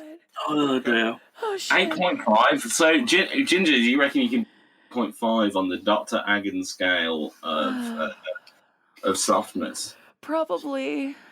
Put your head to the screen and Dr. Agon. Get those hands working. God damn it. You fucking put that doctorate to work. Oh, Sorry, God. okay. I said I would stop talking, I just fucking haven't. Alright, okay. No, Ginger, I'll give you the win on that. Yeah, I'll see you on stream. The real determination, though, is do you use a 2-in-1 shampoo and conditioner, or do you use separate? Well, what do you think? I'll put this to the room. Do you think, Dr. Agon, do you think I'll use a 2-in-1, or do you think look at it? I think you use a 2-in-1. Yeah. Just get it out of the way, done. Yeah, Typical man. Typical man. Exactly. I'm gonna play the. I'm gonna be a little sexist here for a minute, but I think I've earned the right. Yeah. Oh, please do. I buy expensive hair care products. It's the one thing that and makeup are the two things that I actually spend real money on. My clothes, my food, everything else, pennies. It's like, oh look, I just colored my hair. Let me buy this $25 bottle of shampoo. Like, You sound exactly like my partner. like that's makeup. Oh, $50 for an eyeshadow palette. That's fine. Do I wear makeup a lot? No. Will I I spend mean, you're the just money? leaning Yes. into another benefit of me not having hair. So Facts. I mean, now a bottle of shampoo lasts me so much longer now that I don't have all the hair that I used to. It's fucking glorious. But let's steer away from the polarizing topic of who has the softer hair. No, don't worry, you win. All right, I fucking get to with your fucking fancy dancy, but yeah, but even though you fucking killed it off and it's like a wire brush up there because of all the coloring. Actually, no, I've cut all that off. Oh, It's all healthy virgin hair now, baby. Touche. So we have a I question. I will sashay away. you say sachet from RuPaul's Drag Race. Yeah, RuPaul's Drag Race. Sachet to pay. So I feel like this conversation is not gonna trump whatever answer he's got, but there's a question. You can bet on it, honey. There's a question from Xenos for Lou about your strange experience from your life behind the bar. I mean, I don't know that I have a strange experience. I have. What's your favorite? I guess one is favorite. Okay. Oh shit, favorite? Yeah. Fuck. I mean, that's hard to pick. Probably drinking an entire large bottle of Jägermeister with Kitty. Oh, fuck you. That's a good one. Kitty's a band, for those of you who don't know. It's a Canadian all-female metal band. Yep, they're great. All girl. I saw them when I was like a preteen, and I was like, Mom, I want to be them. Yeah, and you know, if anyone needs a more kind of vivid reference point, I haven't listened to Kitty since I stole Dr. Agon's crutches. Yeah. It was honestly totally so. It was honestly kind of planned. So me and a buddy of mine, who like we worked there from the time the bar opened to the time the building got sold out from under the owner of the business. It was totally planned. So ran into him like around sound check. He's like, what's your you're gonna sit down, you're drinking a shot. What's your favorite alcohol? They're like Jägermeister. He's like, all right, bet. So I mean, he didn't say that because it was early 2000s because that wasn't a thing. Right. But he was like, all right, cool. And he goes, we grab like the biggest bottle of Jägermeister you've ever seen. We put it in the bottom of an ice tub, and I just dump ice all over it. This thing spends the whole night in there, and they're doing like a signing at the end of the night, like you do. Right. And I mean, it goes on forever. They let the bar stay open a little later for it because nobody was selling alcohol or anything like that. And it got to the point where like we're done counting out, the bar's stocked, we're done cleaning. We're like, no, this has got to stop at some point. He grabs the pile out, goes down, just walks right up behind the table where they're doing the sign. He's like, ladies, this has been on ice all night. And literally immediately like, shut it down. Shut it down. It's over. Thanks for coming out. Like, and literally just sat upstairs like forever, just drinking shots, listening to road stories from Kitty. It was fucking awesome. Oh. Yeah, so guttural vocals just left, right, and center, and then just perfectly in sync as you threw up all of that fucking Jägermeister. Fucking hell, they were insane, man. That band. Yeah. So the ticket was it is when Kitty and OTEP were on tour together. Oh fuck. Oh my god, this Yeah. is like such a fucking like. Well, going back to the past, man. So Yeah. I saw Kitty because my brother opened for them at the local bar that like my brother opened for Mushroom Head back in the day. Like, I know the the former singer of Mushroom Head. I played Call of Duty with him. He remembers my brother. Like, so I was going to shows at this venue. It was the venue that Dimebag Darrell got shot and killed at. Oh, Jesus. My brother was supposed to be at that show, but the band broke down on the way. I remember that. Yeah. Well. Yeah, that was great. So we're talking like, that was what, 2004 that happened? So Yeah. I saw Kitty at that venue. And, like, I was like, yo, Mom, I want to be them. Like, that's sick. And that's when I started to learn how to play bass, because I saw Kitty, and I was like, so you can be a hot chick and do that shit too? And not thinking like, yo, I'm going to be a fat chick when I get older, so that doesn't look as impressive or cool.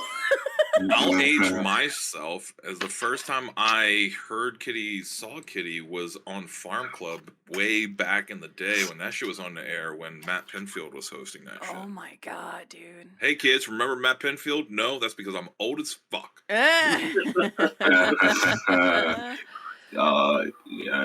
You've got a youthful way about you. I mean, I live on the internet. I embrace. Here's the thing. Look, when I go to work, I'm serious. I'm an adult. But if I gotta cut loose, man. I let my inner child run amok. I just don't care. When the last time Lou joined a voice chat that I was actively talking in, like while we were both live, he didn't say hi. He came in, bing bong, fuck your life, and I'm like, facts. That is facts. Hello, Lou. I understand this meme and reference now. I didn't understand it when you said it before. Like Side Talk, man. If you ever watch Side Talk, it'll.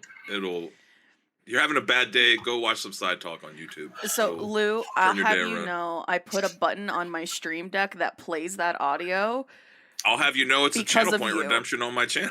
So I can play it at will, and I put that on there because of you. Ooh.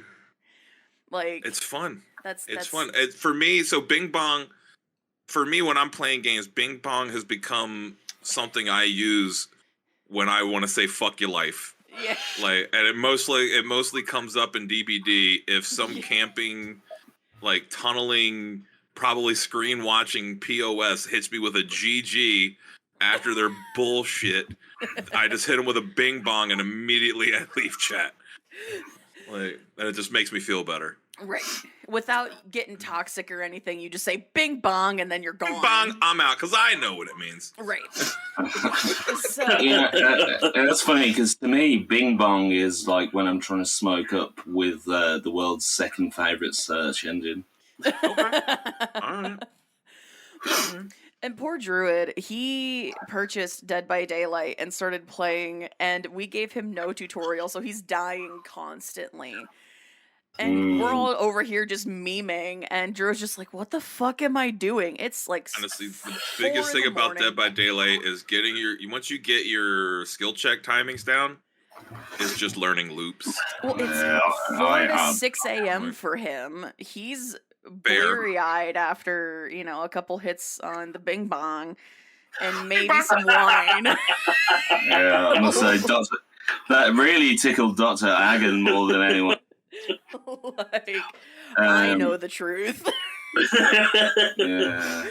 So, I mean, I guess, given that we're talking about Dead by Daylight and streaming, I'm gonna throw it to Lou, and then we'll throw it to Dr. Agon, because he's been kind of excluded from some of these, but I think Dr. Agon will actually be able to answer this one. Another question from the wonderful ADD Toaster is, what are you looking forward to most in the upcoming year? Ooh.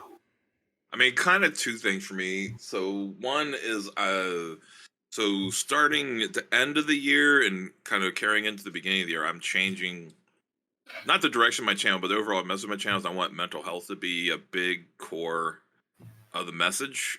Even if I'm not there preaching about it, or I don't want to use preach, but talking about it on the regular, I am using the tags for ADHD, bipolar, and anxiety, even if it just trigger someone to ask a question about it. Hey, why are you using these tags or whatever? Right. I do send a message for people just to be aware of your mental health.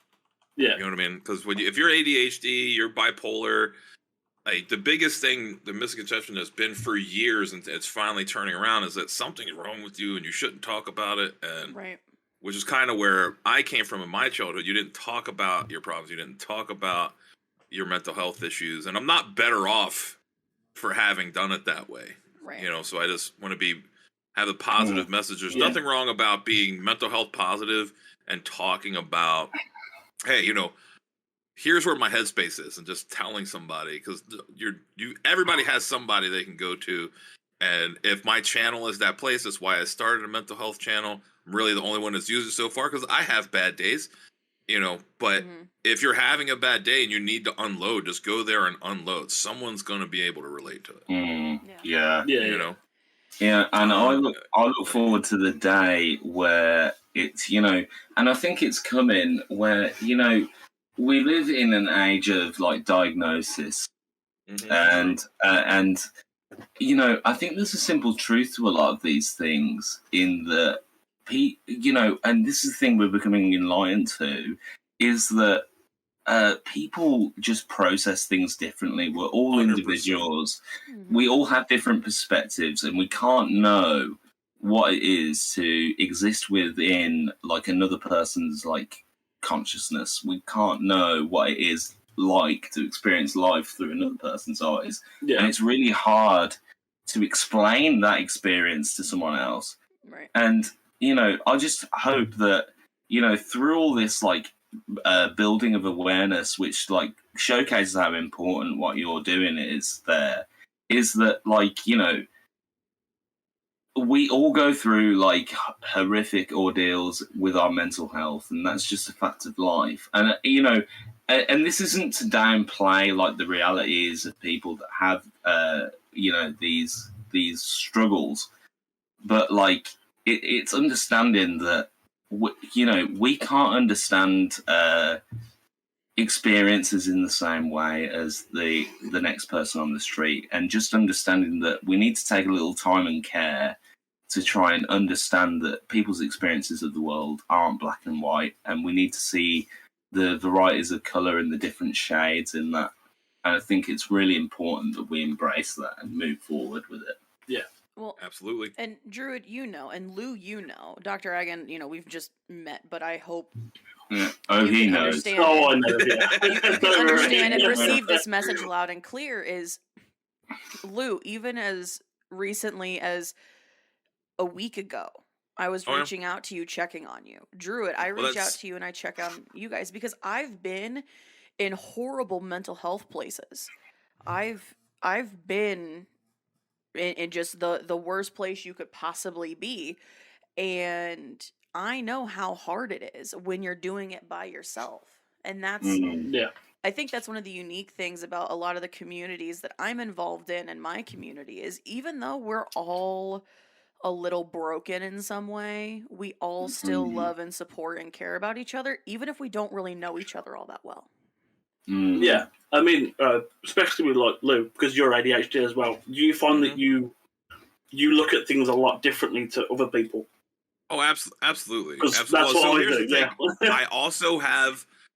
So I think I also have my own theory about ADD and ADHD. More ADD is it's not so much a learning disability, but it's something that we haven't evolved out yet. Interesting. Because, okay, so attention deficit disorder, you're not focusing on one thing for a long period of time. You're focusing here, you're focusing here, you're switching, constantly switching. I'm over here, I'm over here, I'm over here.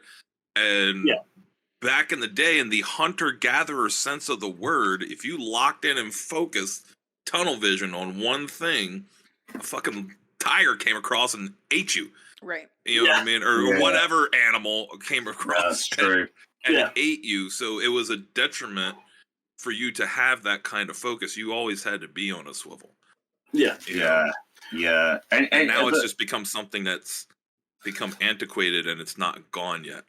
Yeah. But it's funny, you know, I work in a sphere where I deal with people with all kinds of, you know, kind of mental struggles and barriers. to like everyday life. And I remember the thing that really like stuck out to me was like understanding about things like autism. I'm not saying that it's related to ADD in any way, that like, but the thing that like rocked my world about like going into that was, you know, working with people with autism is like, you know, I would work with kids and, you know, they had to have the lights down dim and they couldn't listen to certain kinds of sounds because their understanding they get overstimulated. Their idea of sensory perception is completely different to ours. And it's just thinking like, you know, that's just crazy, man. Like you can't perceive that.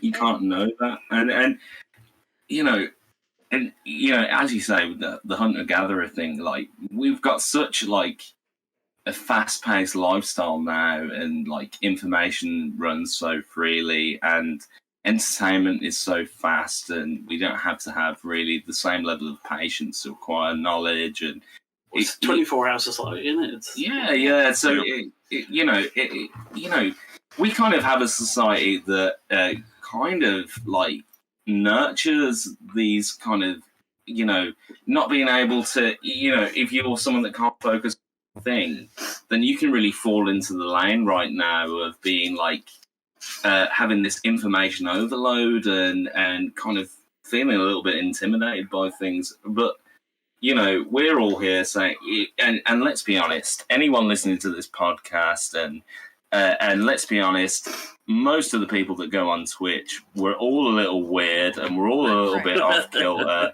I mean, weird is a sliding scale. Yeah. Embrace your weird. Fuck it, man. What's the fun in being normal? Yeah, man. Look, I've obviously got a problem with the fact that I just fucking shit out of my mouth and just don't fucking wipe afterwards. Well, and one of the things that, like, because I've noticed in my adult life, especially since my concussion, that I'm having more attention issues, focus issues, things like that. But I have been so productive for things that I want to do personally. I mean, if you compare... like, you're hyper-focused to it. Well, it's crazy because December of last year, I was like, sure, yeah, I'll do this charity thing. I'm also working my jobs. I'm doing this, doing that. I was working 4 jobs December of last year doing different things and stuff. Since my concussion, I'm like, nah, fuck that physical job. Like, I'm working from home, but we started this podcast. I started a YouTube channel.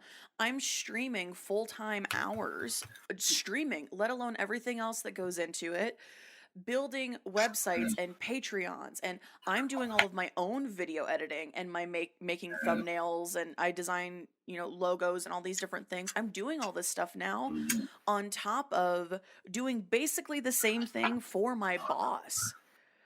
And everybody looks at me, they're like, you never stop, you never take it easy, you never take a break. And it's like, I can't. I sat and watched a season of a TV show yesterday, came into my room, finished editing the YouTube video that I had to put up for today, made the thumbnail, cleaned the kitchen, put the dumpster out for trash. Like, I did all of these things at 2 a.m. Yeah, you're a workaholic. I mean, I know I am. It's I paying mean, off, but... Yeah. You know, there's obviously something to that. Just as long as, you know, you still have that balance where, as long as you're enjoying it, I think is the key. And then you think about it like, whoa, I could be in a dead end job that I hate, right? That I don't want, and then there's something to like be like, oh well, I've got stuff here I want to focus on, right? Yeah. It's wild. And I think I probably growing up showed the signs of ADD or ADHD, but it was being trumped by my depression and anxiety and my PTSD. And so now that I'm out of a lot of that, I'm in a much better headspace with all of that. It's shining fucking bright. Like, oh, and is it ever? Oh my god, dude! Like, is it 10 grand? But like, I actually took time. That in itself is like an achievement. Oh yeah, I mean, that's unreal. You know, the community altogether is just fucking raised. the community incredible altogether amount. has raised $25,000 since I started. Really, since last December. Like, it's Yeah. but I took time to focus on it, and I've been working on all these different things. I'm already working on planning the next event because I'm a psychopath. Yeah. But if it's going to be this Yeah. big thing that keeps happening, then Yeah, and it's doing a lot of good as well. Well, yeah, you're doing good from what you're doing, so right. Yeah, keep on keeping on. So, yeah. Lou, I applaud you for putting the mental health focus on your channel because Yeah. Jesus Christ, man. Like, there are days that I don't tell anybody that I just need some help. I'm not okay. I need to talk to someone. And I power through until I feel better when I know I shouldn't. I think everybody's guilty of that, though, to be fair. Yeah, that's true. But then, there's also this kind of stipulation, really, that, and I'm gravitating to what something you said earlier, Lou, in that, we're becoming more aware of this as a thing, like mental health and stuff Yeah, like there's that. less of a stigma about it. Yeah, Right. but like there's still such a long way to go. Yeah. So just even like having a small impact and dent in that, it's just like, pays dividends. Yeah. And so, But anyway, I also think it's important just to touch on. So to another reason to reach out to people is because if you're like you're a ticking time bomb. You know what I mean? Yeah, you might lash out, and it has nothing to do with anybody in the room or that you're talking to. It has nothing to do with them. It's just stuff builds up. It's just very important. Yeah. To just reach. Don't go in. Reach out. You know what I mean? Right. Don't leave that stuff inside your head. Get it out. Yeah. And anyone listening, like, I'm sure I speak for everyone here, we're all available to talk to. Yeah. If you're going through a tough time. 100%, Yeah, like, even Dr. Agon, he's got a PhD in Dragonology. So if you're breathing fire out of your ass instead of your mouth, then Dr. Agon can't help you there because he fucking does that all the time, and the fucking Can I steer the just because I'm thinking we haven't made a dick joke in like 20 minutes. Can I say one more thing before we dick joke? One more thing. Oh yeah. Just don't make it a long one, or have to get the CL. Say, oh no. Oh my god. Nailed it. There was in the show that I watched yesterday, it was a quote something got said, and it's true because it applies to me more so than anybody else. I feel like that I know because I'm so guilty of it. Is you don't always have to be strong for everybody. Let someone be strong for you. So keep your head up. Find the good in everything, even if it's a tiny dick. Let's move on. Yeah, don't worry about your micro penis, because it's all in the boat here. We're on Twitter. It's fine. I promise.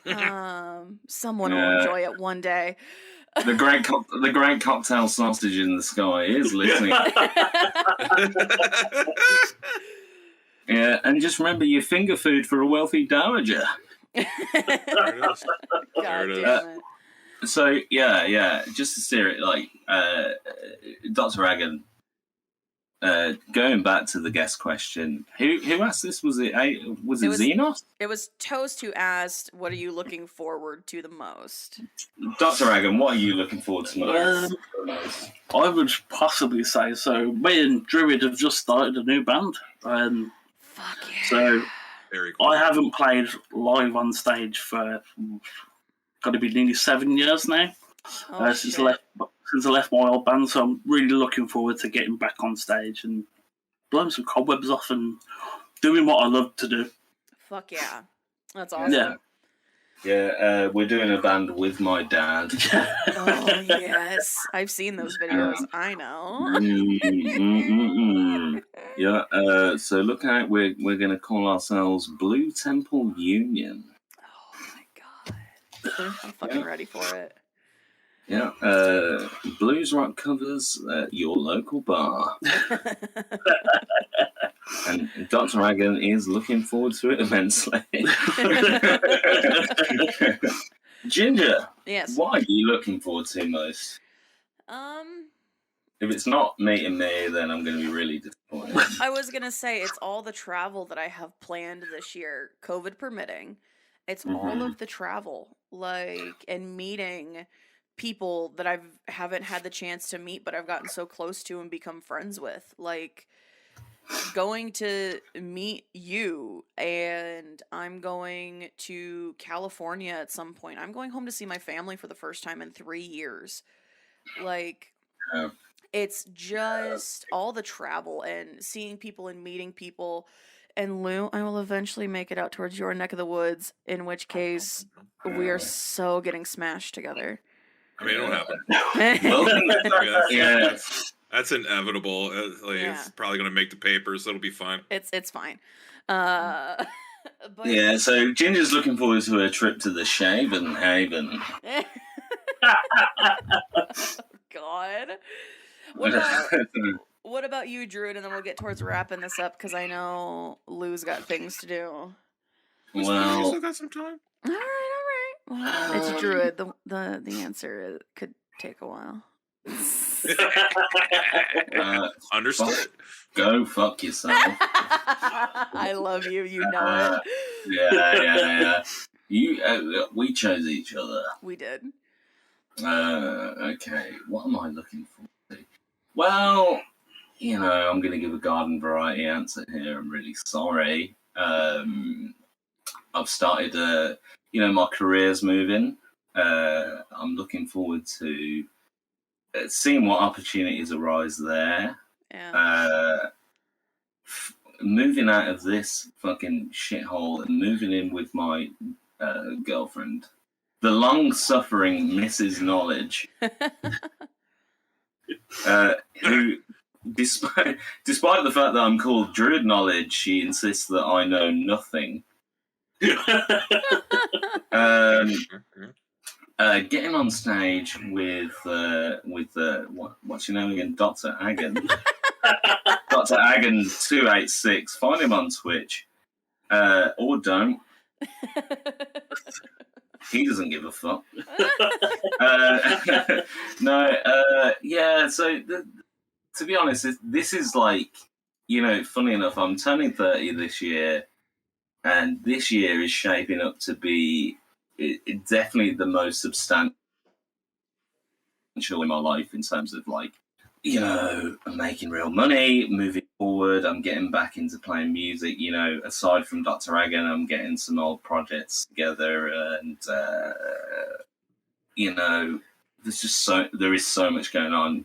The podcast is moving at an incredible rate at the moment. We are fucking legitimizing. It's like the local drug dealer turning into Tony Montana. Right. Yeah. Like it's safe to say we've got big plans coming up.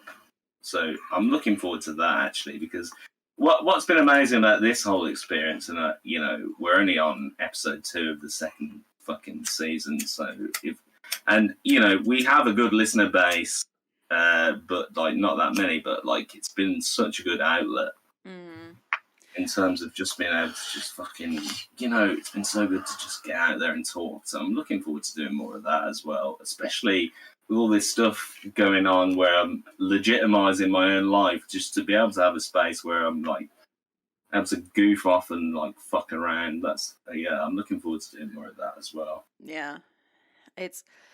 I still remember you sending me a message shortly after we stopped recording, and I had just moved and was dealing with everything, and you sending me a message saying, I miss the podcast so much. Yeah. Well, it's crazy. I expected to enjoy it, but I didn't expect to really take to it, because I don't stream, as I love to say, apparently. But just have an outlet where I can just like fucking scream out to the world and just be like, "Yo, go fuck yourself, bro." Right. It's just like fantastic. Yeah, Sometimes it's nice just having a platform. Yeah. yeah. And if there was anyone that needed a fucking soapbox, it was this guy. Yeah,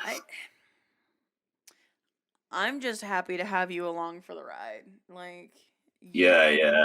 This podcast, as we've touched on before, the pitch for it to me was a joke, and I said yes, and now it's turned into, like, I've sent him messages of things, you know, like knowing full well this was his first week at a new job, and I'm like, hey, so I've done X, Y, and Z, I'm just waiting on, you know, ABC, and he's just like, oh, fuck, yeah. Like... Yeah. I like X, Y, and Z going into ABC. I was just really impressed. Yeah, you know me. Fucking harness the alphabet like a fucking like a Sesame Street fucking warlock. Right. Like Count Chocula on fucking ecstasy. Don't kill Lou. He's got a stream tonight. Oh No. You can leave, you bastards. no! Bing bong. Bing bong. Bing bong. The tannoy's off. Well, Fucking yeah. Bing bong. First in the list of what you don't want your pilot to fucking say at the beginning of the flight. Yeah, bing bong, go fuck yourself. And if you look out of the hand window, that's Delaware. Well, I will ask this last question, knowing full well it's a joke, and knowing full well what I believe Lou's reaction is going to be. Oh fuck! How do you really feel about Xfinity's internet service, Lou? Asked by Xenos. They can absolutely get fucked. Like, You know, fuck them. They are. We've broken the fuck barrier several times. So we're gonna go here. Xfinity is a cat shit wrapped in dog shit dumpster fire of an internet service. Like, it is absolute garbage. I had to call them every day for a week because they were throttling my internet. But we don't throttle our internet, sir. Okay, except that my upload speeds were 0.09, and then I call you, and then you click a little button on your end, and then magically it's back up to where it's supposed to be. And it literally happened. Every time I call, it happens. Like, yeah. I put them on notice. And by the way, they're expensive as fuck. They're put Verizon in my building, and they're a third of the price. A third of the price. And that's hundreds, plural, of dollars less. Anyway, that's how I feel about Xfinity. Sorry. AT&T, we've got your back.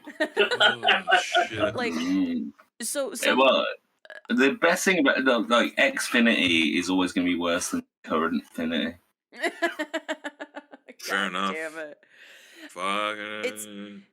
Yeah, fuck me, right? Lou has a persistent problem with Xfinity. It's just really bad. tanking It's his really bad. speeds.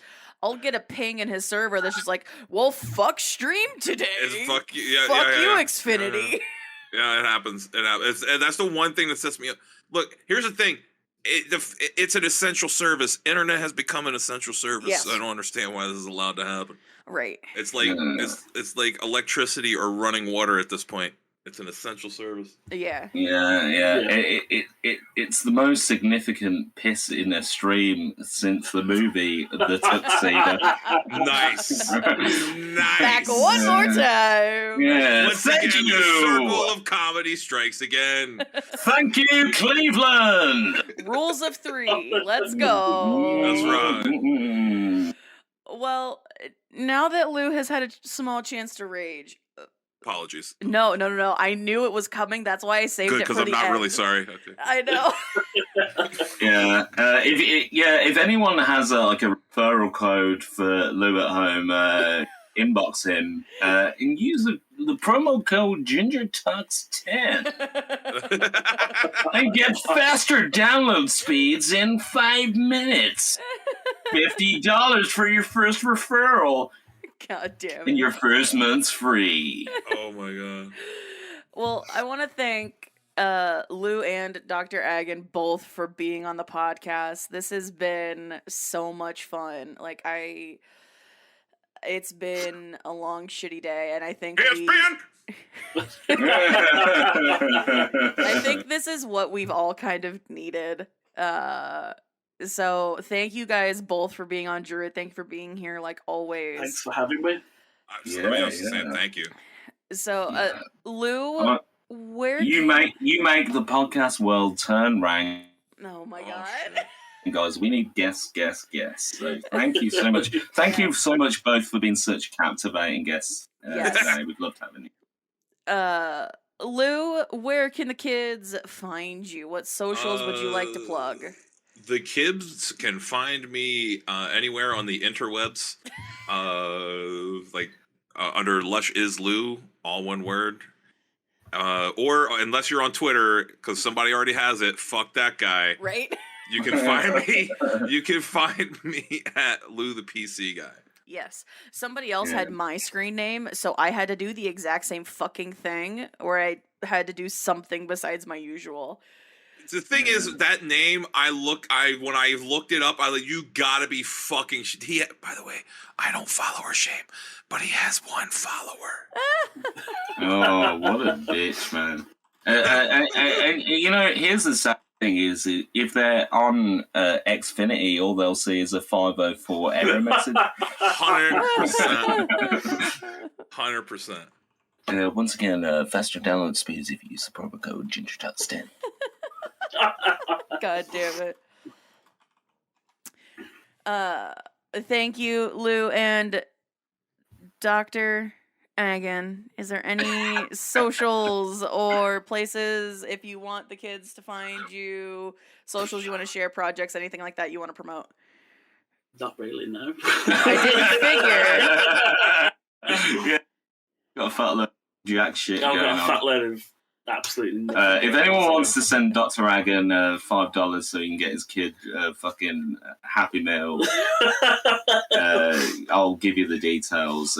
You'll be able to find his address on the picture of his fucking driving license that we have as the header for this episode. Oh, fuck. Somehow this episode had a subtext of which one of these two guys can dox the other the hardest. Somehow. Right? I don't know. I don't know how that happened. All right, well, okay. To be fair, that's just like a normal day, really, for me. What? Serial doxer, like fucking Jack the Streamer. Fucking. All right. So before we close. Let's have a docs off. Oh my god. So we're in the room. Let's have a docs off. So the listeners at home know me as basically a fucking shit-talking avatar there, Alex Berrigan. Who lives on Horrell Road. Don't be a dick. Shots fired. John's chicken now? Like, what the No. So, all right. So you know me quite well, right? So these people know me as a shit-talking avatar, mostly a fucking name that appears in, like, that Nightbot doesn't let fucking say anything. Let's start that off there. Let's see. Let's tell the listeners at home the most embarrassing bit of personal information that might reveal my whereabouts that you can think of. Ooh. What's the most embarrassing? I can't really think of anything, to be fair. Yeah, because it doesn't exist because of Dawn. God damn it. There's going to be something, isn't there? But yeah, there is nothing embarrassing about me. You've learned it all. Lou and I are just like politely just like, I know the general area where you live. I know the general area of where you live. Yeah. We're not telling nobody shit. Vaguely, I'm not saying shit. So we run a tight ship over here. we live about 5 minutes away from each other, if that. If you walk in. So if you find one of us, you come in for both of us. If you turn up at my doorstep, I will send you to Mox. Yes. Sorry, who's that? You. Mike. Oh, fuck. I think you'll find my name is Ted Saronis, Oh my god. CEO and president of Netflix. You'll find me in Beverly Hills. Follow the Bentley. Oh god. Well, guys, thank you guys both so much for being here. Druid, thank you so much for being here, as always. Always a pleasure, Ginger, and I can't wait for the next time. Yes. Yes, it has been a pleasure. Maybe Dr. Agon will have to come back and grace us with his presence again. No. And Lou, you're always welcome back. Just Oh, I love that. fucking know. You know that. You know, just anytime, just like, Lou, hello? Lou, hello? Hi. Yeah. Hello. Hello. Fucking top guy, Lou. Yeah, thanks so much. Yeah. Honestly, thank you for the invitation. I had like an absolute blast. Yes. I've done it again. Converted another. Yeah. Like, I can't help but feel there's a fucking subreddit that we've not been invited to where all the past guests go like, what a bunch of fucking dickheads. Right? You know, where they all talk, they're like, fucking, oh my god, like, they tried to dox me. Oh, fuck. Well, listeners, thank you so much. If you made it this far through the episode, thank you so much for being here. I truly appreciate you so much. And I know these guys do too. I guess we'll talk to you guys in the next one. Bye.